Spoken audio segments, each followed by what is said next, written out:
the components of EQ, there's three main components. So the first one is your ability to recognize yourself, knowing who you are.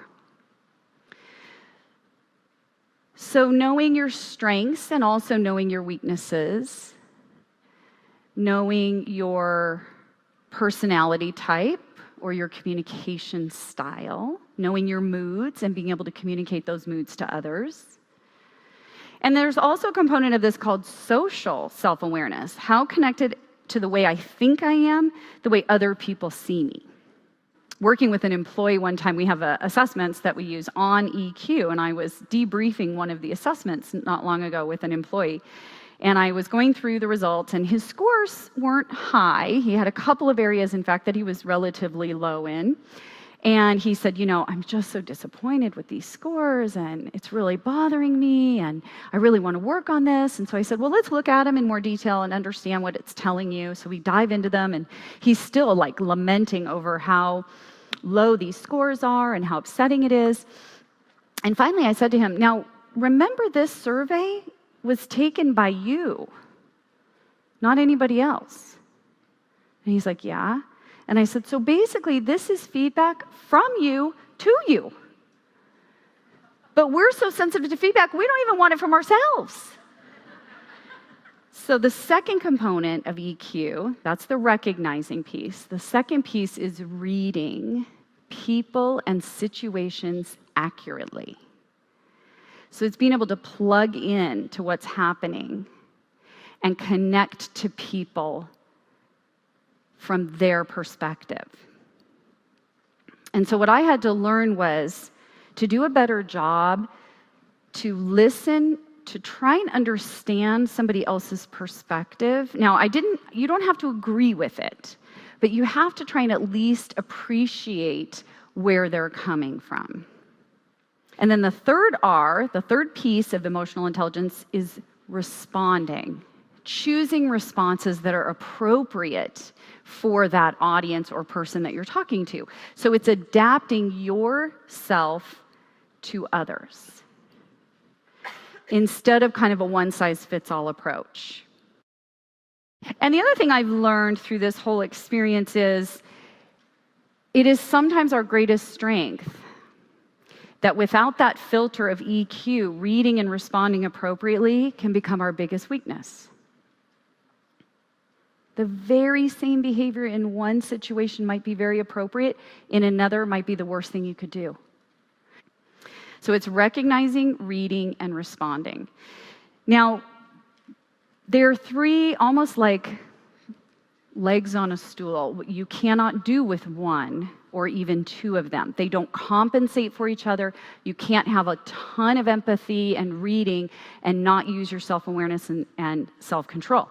So I was working with a gentleman one time, and I was asked to come in and work with him because he had been described to me as moody. A man, moody, shocking, I know. And so I go in to meet with him, and I'd heard from the staff that outside his office there was a woman who worked in a cubicle, and every day it was her job to put a Post-it note up that was green, yellow, or red. And it was a genius early warning system they had worked out. And so I met with him, and I said, if I were to meet with your team and ask them to describe your leadership style to me, what would they say? And he said, oh, let me tell you about myself, Jen. I'm just one of those people, I just call it like I see it. And I know I should sugarcoat things a little bit more, but the bottom line is we're at work to get a job done. I'm not here to make friends. I have a lot of friends outside of work. And he said, but it's okay, because I tell my team all the time, hey, if I ever say something that upsets you or offends you, don't take it personally. Right? I don't mean it personal. It's business. And I thought, okay, so recognize, read, respond. Which one does he have? Recognize. So his attitude was, look, this is how I am, and the burden is on you to do the adapting to me, not the other way around. And this is what kills leaders, naturally. But I get it, and I think when I first got exposed to all this and I went through all the recognize phase, I was taking assessments. I took a communication style profile, I took a personality test, I took a conflict management style profile. I mean, I felt like I really knew myself well after that whole experience. And so my husband would criticize me for something I'd be doing, and I'd be like, look, this is who I am. And if you can't accept me for who I am, and love me for who I am, you're the one who's flawed. You're the one who has a problem, not me. Now, did I mention I'm divorced? They're different. They're unique. And so your approach to them has to be unique. And those with higher emotional intelligence understand, yes, this is who I am, but the burden is on me to read and respond to you and your needs, not the other way around.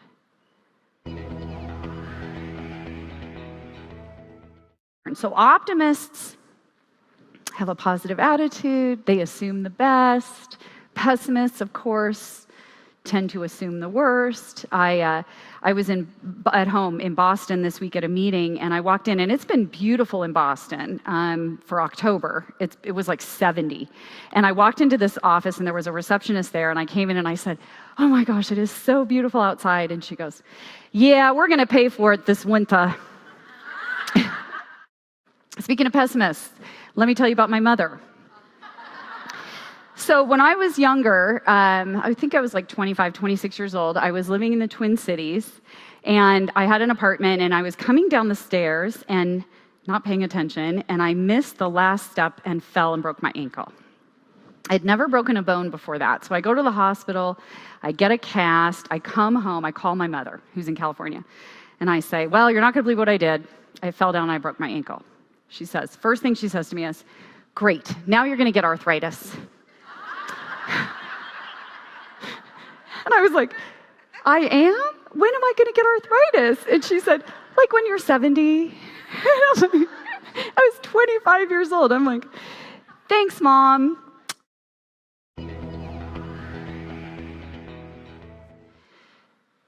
When your back is against the wall, there's only one way out.